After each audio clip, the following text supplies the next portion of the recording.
Bismillahirrahmanirrahim. Assalamu алейкум, құрметті көрермендер, құрметті ағайындар. Бүгін сіздерге шариғи жолмен суға, қарапайым суға және зайтун майына дем салып, және шариғи жолмен сихармен немесе жын көрумен, ғашық жын, ажырасуға жасалған сихар, жалпы осындай аурулармен ауырып жатқан кісілерге қарапайым сумен және зайтунмен дем салып, және оны қалай қолданатынын түсіндіретін боламыз. Ең бірінші айта кететініміз, суға жалпы дем салудың бірнеше тәсілдері, жолдары бар. Оны айта кететін болсақ, кейбір кісілер ашып қойып, тек қана Құран оқиды оған. Оған ешқандай дем салмайды, қолында салмайды, ештеңе істемейді, тек қана Құран оқып отырады. Ол да бір жолы. Тағы бір жолы, кейбір кісілер суға саусағын салады, кейбір кісілер айналдырады қолын деген сияқты. Ондай жолдар да бар. Бірақ бұл жолы көрген адам жіркем қалуы мүмкін, сонда ескеру керек. Үшінші жағдай, біздің елдерде көп таралған және біздің көп қолданатын жағдайымыз, ол суға кәдімгідей үрлеп дем салу тәсілі. Бұл ең пайдалы тәсілдердің біреусі. Енді алдымен қай аяттар, қай сүрелер оқылатынын айта кетеміз, одан кейін барып оны қалай қолданатынын түсіндіретін боламыз. Ең бірінші, барлық рақилар, жалпы Құран оқып дем салатын кісілер, немесе жалпы Құранды білетін кісілер хадистерден естіген болар. Фатиха сүресінде көптеген дәлелдер келген, Фатиха сүресі жайлы көптеген дәлелдер келген, ол шифалы екені жайлы. Соның үшін бірінші болып Фатиха сүресімен оқып дем салуды көрсететін боламыз. Бисмиллахиррахманиррахим. Алхамдулиллахи раббил аламин, ар-рахманир-рахим, малики яумиддин, ийяка нa'буду ва ийяка наста'ин, ихдинас сиратал мустақим, сиратал лазина ан'амта алейхим, гайрил мағдуби алейхим валад-даллин. Деген сияқты кәдімгідей үш рет үрлеп дем саламыз. Зайтунға да тура сол сияқты деп дем салатын боламыз. Фатиха сүресін жалпы 7 рет оқып дем салған абзал болады, шифалы болады иншалла. Одан кейін айта кететініміз, аятыл курси, бұл Құрандағы ең ұлы аят. Аятыл курси, келесі аятыл курсимен оқып дем саламыз. Мысалға былай: Аллаху ла илаха илля хувал хайюл қайюм, ла таъхузуху синатун ва ла наум, лаху ма фис самавати ва ма фил ард, ман заллази яшфау индаху илля биизних, я'ламу ма байна айдихим ва ма халфахум, ва ла юхитуна бишай'ин мин илмихи илля бима ша'a, васи'a курсиyyuhu самавати вал ард, ва ла я'удуху хифзухума ва хувал алиyyул азим. Деп үш рет үрлеп дем салатын боламыз. Сихырдың жалпы түрлері бар, ажырасуға жасалған. Жалпы қандай сихырмен болса да ауыратын кісілер болатын болса, Бақара сүресіндегі «Ваттабағу ма татлу шаятину ала мулки Сулейман» деп басталатын аятты қосып дем салсаңыздар да абзал болады. Үшінші айта кететініміз, Бақара сүресінің ең соңғы аяты, яғни «Аманар Расулды» оқып, ол да тура сол сияқты үш реттен үрлеп дем салатын боламыз. Одан кейін, мысалға, сихыр аяттары көптеген келген, сихыр аяттарды, оларды сихырмен ауыратын адамдар болса, оны да қосып оқысаңыздар абзал. Мысалға, فَلَمَّا أَلْقَوْا قَالَ مُوسَى مَا جِئْتُمْ بِهِ السِّحْرُ إِنَّ اللَّهَ سَيُبْطِلُهُ إِنَّ اللَّهَ لَا يُصْلِحُ عَمَلَ الْمُفْسِدِينَ деп онда үш рет үрлеп дем саламыз. Немесе шифа болуын қалайтын болсаңыз, шифаға қатысты аяттар бар, соларды оқысаңыздар болады.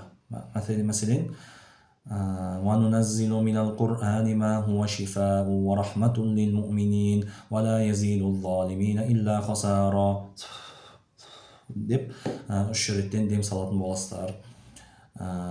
Жалпы ауруға байланысты кез келген аяттарды қоссаңыздар болады. Сихыр аяттары болсын, ажырасуға жасалған сихыр, ғашық, мысалы ғашық жындар болатын болса, Юсуф сүресі, Нұр сүресі деген сияқты сол сүрелерді, аяттарды қосып оқысаңыздар да өте пайдалы болады.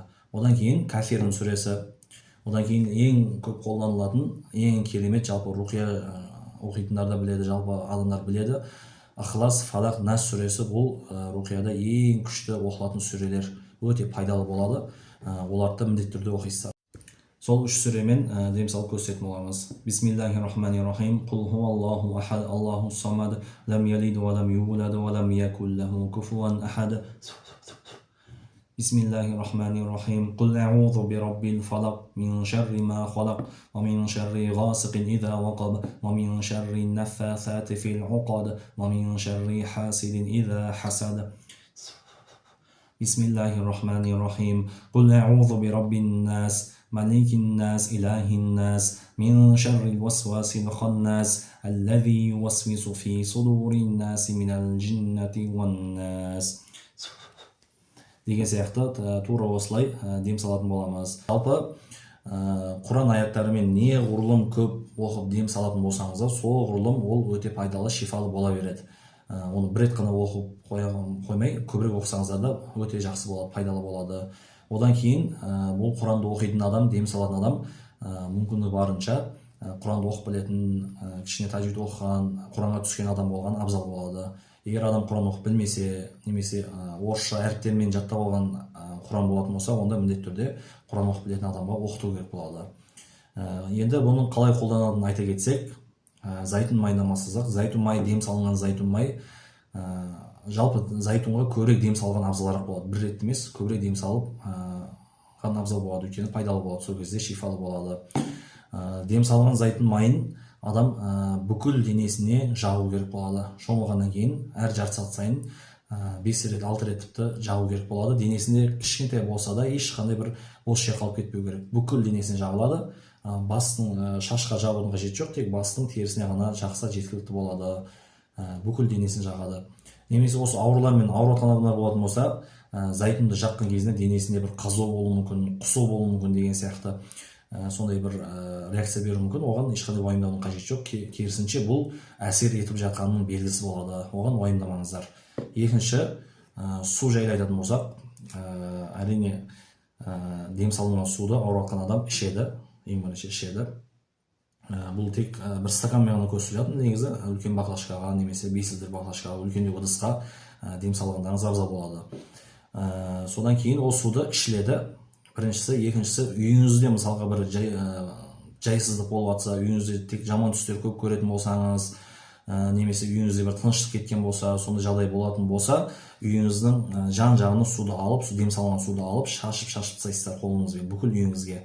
Сосын ішесіздер. Сосын дем салған судың ешқандай зияны жоқ. Ауырып жатқан кісілерде, ауырмай жатқан кісілерде үйіңізде болатын болса, оларда оқыса, ішетін болса, ешқандай зиян жоқ, керісінше өте пайдалы, шифалы болады.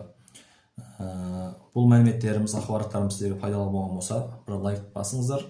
Одан кейін сұрақтарыңыз болса, осы жөнінде сұрақтарыңыз болатын болса, комментарияға сұрақтарыңызды қойсаңыздар, міндетті түрде жауап беретін боламыз.